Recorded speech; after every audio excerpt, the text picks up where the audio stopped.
ഈ വീട് പണിയുന്ന സമയത്ത് എങ്ങനെയാണ് ഈ പ്രൊജക്ട് മാനേജ്മെന്റ് വെച്ചിട്ട് കോസ്റ്റ് കൺട്രോൾ ചെയ്യുന്നത്? പ്രൊജക്ട് മാനേജ്മെന്റ് വെച്ച് കോസ്റ്റ് കൺട്രോൾ, സോ ഇത് ബേസിക്കലി നമ്മളൊരു മാജിക് അല്ല, അത് നമ്മളൊരു പ്രോസസ്സ് ആദ്യം തന്നെ ഡിഫൈൻ ചെയ്യുകയാണ് ചെയ്യണത്. അതിലാണ് നമ്മളത് മോണിറ്റർ ചെയ്ത് ട്രാക്ക് ചെയ്ത് കൊണ്ടുപോകുന്നത്.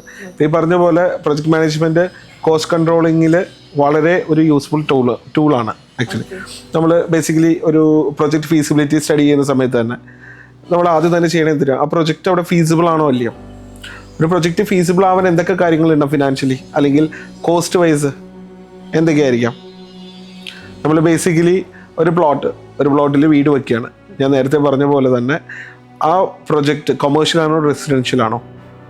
റെസിഡൻഷ്യൽ ആണെങ്കിൽ അവിടെ ഇപ്പോൾ നമുക്ക് ഒരു ഇൻവെസ്റ്റ്മെൻറ്റ് പോയിന്റ് ഓഫ് വ്യൂവിലാണോ അതോ നമുക്ക് താമസിക്കാൻ ഒരു സെൻറ്റിമെൻ്റൽ വാല്യൂവിലോ അല്ലെങ്കിൽ നമുക്ക് താമസിക്കാൻ വേണ്ടി മാത്രമാണോ, നമ്മുടെ റിക്വയർമെൻറ്റ് അല്ലെങ്കിൽ നമ്മുടെ ആവശ്യകത എന്തൊക്കെയാണെന്ന് നമ്മൾ ആദ്യമേ തന്നെ ഡിസ്കസ് ചെയ്യും. അപ്പോൾ അത് ഡിസ്കസ് ചെയ്തതിന് ശേഷമായിരിക്കും നമ്മളൊരു പ്ലോട്ട് സെലക്ട് ചെയ്യണത്. അല്ലെങ്കിൽ ഒരു പ്ലോട്ട് ഉണ്ടെങ്കിൽ ആ പ്ലോട്ടിൽ നമുക്ക് വീട് പണിയുന്ന കാര്യങ്ങളായിരിക്കും രണ്ടാമത്തെ. ഇപ്പോൾ പ്ലോട്ട് സെലക്ട് ചെയ്യുന്ന സമയത്ത് രണ്ടാമത്തെ പ്രോസസ്സാണ് പറയണമെങ്കിൽ നമ്മൾ ആദ്യം നമ്മുടെ റിക്വയർമെൻറ്റ് ഫൈനലൈസ് ചെയ്തു. അത് കഴിഞ്ഞ് നമ്മളൊരു പ്ലോട്ട് ഹണ്ടിങ്ങിന് വേണ്ടി പോവുകയാണ്. അപ്പോൾ നമ്മൾ അത്യാവശ്യം കൊമേഴ്ഷ്യൽ വാല്യൂ ഉള്ള ഒരു പ്ലോട്ട് സെലക്ട് ചെയ്യുമോ? ഇല്ല. ഇപ്പോൾ നമ്മൾ എന്താണ് അവിടെ ചെയ്യുന്നത്, ശരിക്കും ഒരു പ്രോസസ്സിംഗ് ആണ് ചെയ്യുന്നത്. അതായത് നമ്മുടെ റിക്വയർമെൻറ്റ് വീട് പണിയാണ്, ഓക്കെ, നമുക്ക് കൊമേഴ്ഷ്യൽ ഇൻട്രസ്റ്റ് ഉള്ള ഒരു പ്ലോട്ടിൽ ആവശ്യമുണ്ടോ ഇല്ലയോ, ഉണ്ടെങ്കിൽ നമ്മൾ അത്രയും ഇൻവെസ്റ്റ് ചെയ്ത് കഴിഞ്ഞാൽ അത് വെർത്താണോ ഇല്ലയോ, ഈ കാര്യങ്ങളെല്ലാം ചെയ്യുന്നത് നമ്മളൊരു പ്രോസസ്സിലാണ്. സോ അപ്പോൾ ആദ്യത്തെ കേസിൽ തന്നെ പ്ലോട്ട് സെലക്ഷൻ്റെ സമയം തൊട്ട് തന്നെ നമുക്ക് കൺട്രോൾ ചെയ്ത് തുടങ്ങാൻ പറ്റും.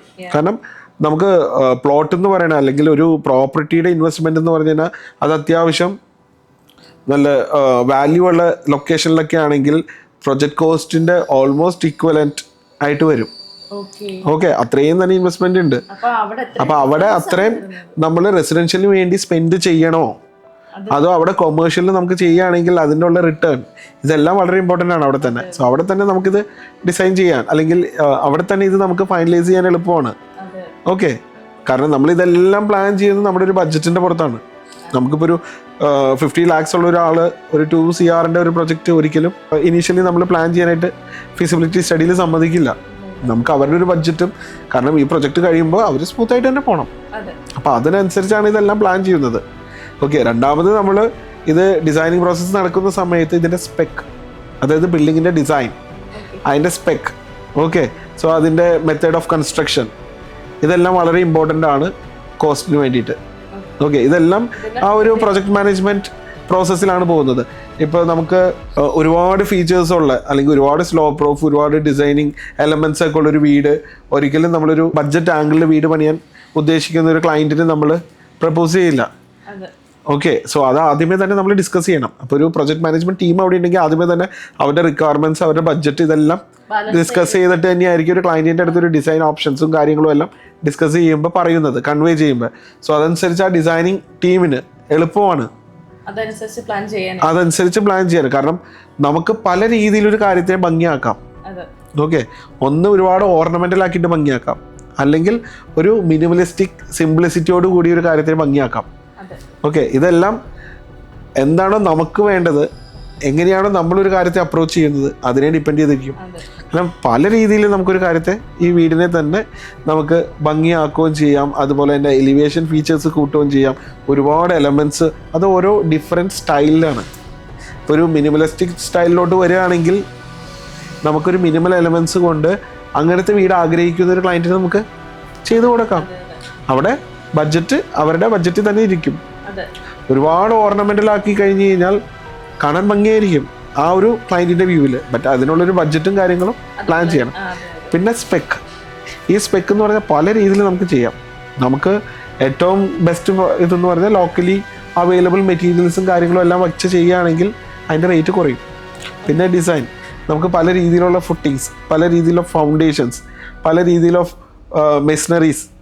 ഓക്കെ, ഇപ്പോൾ ബ്ലോക്ക് റെഡ് ബ്രിക്ക് ഉണ്ട്, എം ബ്രിക്ക് ഉണ്ട്, സിമെന്റ് സോളിഡ് ബ്രിക്ക് ഉണ്ട്, ലാറ്ററേറ്റ് ഉണ്ട്, ഇങ്ങനെ പല കാര്യങ്ങളുണ്ട്. ഇതെല്ലാം നമുക്ക് ചൂസ് ചെയ്യാം നമ്മുടെ ബഡ്ജറ്റും നമ്മുടെ റിക്വയർമെൻറ്റും എല്ലാം വെച്ചിട്ട്.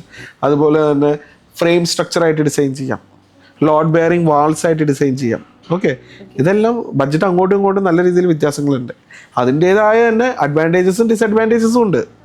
അത് പക്ഷേ നമ്മുടെ പ്രയോറിറ്റിയും നമ്മുടെ ബഡ്ജറ്റും നോക്കിയിട്ടാണ് ചെയ്തിട്ട് എല്ലാം ഒരുമിച്ച് വരുന്ന രീതിയിൽ പ്ലാൻ ചെയ്യും. ഇത് ചിലപ്പോൾ ഒരു ക്ലയന്റിന് കറക്റ്റായിട്ട് കൺവേ ചെയ്യാൻ ബുദ്ധിമുട്ടായിരിക്കും.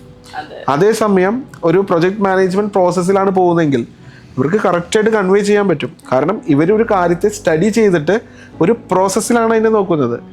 അല്ലാതെ നമ്മൾ ഇന്ന് മീറ്റ് ചെയ്യുന്നു, ഇന്ന് ഡിസിഷൻ എടുക്കുന്നു, നാളെ മുന്നോട്ട് പോകുന്നു, അങ്ങനെയല്ല. എന്താണ് നമുക്ക് വേണ്ടത്, ആരെയൊക്കെയാണ് കാണേണ്ടത്, എങ്ങനെയൊക്കെയാണ് ചെയ്യേണ്ടത്, എങ്ങനെ ചെയ്തു കഴിഞ്ഞാൽ ഭംഗിയായിരിക്കും, സോ ഏത് സമയത്ത് ചെയ്യണം, ഇതെല്ലാം ഒരു പ്രോസസ്സിൽ നമ്മൾ പ്ലാൻ ചെയ്തിട്ടാണ് പോകുന്നത്. അവിടെ ഒരു ട്രാക്കിംഗ് വരുന്നുണ്ട് ഓട്ടോമാറ്റിക്കലി. ഇപ്പോൾ എൻ്റെ തന്നെ ഒരു ക്ലയൻറ്റ്, അപ്പോൾ അവരുടെ റിക്വയർമെൻ്റ് എന്ന് വെച്ചാൽ എക്സാക്ട്ലി മിഡിൽ ഈസ്റ്റിലെ സ്പെക്ക് തന്നെ വേണമെന്നാണ്. ഓക്കെ, സോ മിഡിൽ ഈസ്റ്റിലെ സ്പെക്ക് എന്ന് പറയുമ്പോൾ അവിടുത്തെ നമ്മൾ ഉപയോഗിക്കുന്ന റൂൾസും കാര്യങ്ങളും അവിടുത്തെ ഈ പറയുന്ന പോലെ മിഡിൽ ഈസ്റ്റിലെ സ്പെക്കും അതിൻ്റെ ടോളറൻസ് ലിമിറ്റും ഇതെല്ലാം എൻ്റയർലി ഡിഫറെൻറ്റാണ്. അപ്പോൾ അവിടെ യൂസ് ചെയ്യുന്ന മെത്തേഡ് സ്റ്റേറ്റ്മെൻറ്റ്, ഒരു ആക്ടിവിറ്റി അപ്രോച്ച് ചെയ്യുന്ന രീതി നമ്മുടെ നാട്ടിൽ ചെയ്യുന്ന ട്രഡീഷണൽ അല്ലെങ്കിൽ നാട്ടിൽ ചെയ്യുന്ന ഒരു പാറ്റേൺ ആയിട്ട് എൻറ്റയർലി ഡിഫറെൻറ്റാണ്. ഓക്കെ, ആ ഒരു പാറ്റേണിൽ ആ ഒരു ക്ലയൻറ്റ് റിക്വയർമെൻറ്റ് ഉണ്ടെങ്കിൽ അതിനുള്ള ബഡ്ജറ്റ് എപ്പോഴും ഹൈ ആയിരിക്കും. ഓക്കെ, അതൊരിക്കലും നമ്മളൊരു കൺവെൻഷണൽ രീതിയിൽ ചെയ്യുന്ന ഒരു മെത്തേഡായിട്ട് കമ്പയർ ചെയ്യാനേ പറ്റില്ല. സോ അവിടെ ഉപയോഗിക്കുന്ന ഷട്ടറിങ്, സ്കഫോൾഡിങ് മെറ്റീരിയൽസ് അല്ലെങ്കിൽ അതിൻ്റെ ഒരു സ്ട്രിപ്പിംഗ് ടൈം, സ്ട്രിപ്പിംഗ് പ്രോസസ്സ്, സ്കഫോൾഡിങ്ങിന് ഉപയോഗിക്കുന്ന മെറ്റീരിയൽസ് ഇതെല്ലാം എൻറ്റയർലി ഡിഫറെൻറ്റാണ്. ഓക്കെ, അത് വെച്ചിട്ട് നമ്മളിവിടെ ചെയ്യുന്ന ഒരു കൺവെൻഷണൽ വീട് പണിയുന്ന രീതിയിൽ നമ്മൾ പ്ലാൻ ചെയ്ത് കഴിഞ്ഞാൽ അത് രണ്ടും കമ്പയർ ചെയ്യാനായിട്ട് പറ്റില്ല. രണ്ടും വ്യത്യാസമുണ്ട്. കാരണം രണ്ടിൻ്റെ പാറ്റേൺ വ്യത്യാസമുണ്ട്. അപ്പോൾ അവർക്ക് ആ ഒരു രീതി തന്നെ 100% ഇവിടെ വേണം. നമുക്ക് അങ്ങനെ തന്നെ ചെയ്തു കൊടുക്കാം. പക്ഷെ അത് ഇവിടുത്തെ ഒരു ഫിനാൻഷ്യൽ ഇതായിട്ട് നമുക്ക് ഒരിക്കലും ഇത് ചെയ്യാൻ പറ്റില്ല. ഇല്ല, അവിടെയാണ് പ്രൊജക്ട് മാനേജ്മെന്റ്. കാരണം ക്ലയന്റിന്റെ കറക്റ്റ് റിക്വയർമെന്റിനും കാര്യങ്ങളും ഇവർ ഓപ്പൺ ആയിട്ടായിരിക്കും ഡിസ്കസ് ചെയ്യുന്നത്. ഓക്കെ, അപ്പൊ അവർക്ക് ഒരു കൺഫ്യൂഷൻ വരില്ല പിന്നീട് അങ്ങോട്ട് തുടർന്ന് പോകുന്ന ടൈമിലായാലും അവിടെ ഒരു കൺഫ്യൂഷൻ ഒഴിവാക്കാൻ ഇല്ല. അവിടെ നമ്മൾ minimum grade of concrete use ചെയ്യുന്നത് വ്യത്യാസമാണ് ASTM സ്റ്റാൻഡേർഡിൽ. ഇവിടെ നമ്മൾ minimum grade of concrete use ചെയ്യുന്നത് വ്യത്യാസമുണ്ട്. അപ്പോൾ ആ സ്റ്റാൻഡേർഡിൽ ഇവിടെ വെക്കുകയാണെങ്കിൽ തന്നെ ആ ഗ്രേഡ് ഓഫ് കോൺക്രീറ്റ് മാറി. ഓക്കെ, അപ്പോൾ ടോട്ടലി ഇവിടെ അതിൻ്റെ കോസ്റ്റ് ഇമ്പാക്ട് എൻറ്റയർലി ഡിഫറെൻ്റ് ആയിരിക്കും. അപ്പോൾ അങ്ങനെ പല ആംഗിളിലാണ് നമ്മളൊരു പ്രൊജക്റ്റിനെ അപ്രോച്ച് ചെയ്യുന്നത്. അപ്പോൾ അതുകൊണ്ട് തന്നെ കോസ്റ്റ് കൺട്രോളിങ്ങിന് വളരെ ഇമ്പോർട്ടൻ്റ് ആണ് പ്രൊജക്ട് മാനേജ്മെൻറ്റ് വരിക. ഒരുപാട് രീതിയിൽ നമുക്ക് കൺട്രോൾ ചെയ്യാൻ പറ്റും. ഓക്കെ, നമ്മുടെ ആവശ്യം അനുസരിച്ച് അതിനെ കസ്റ്റമൈസ് ചെയ്യാനായിട്ട് പറ്റും.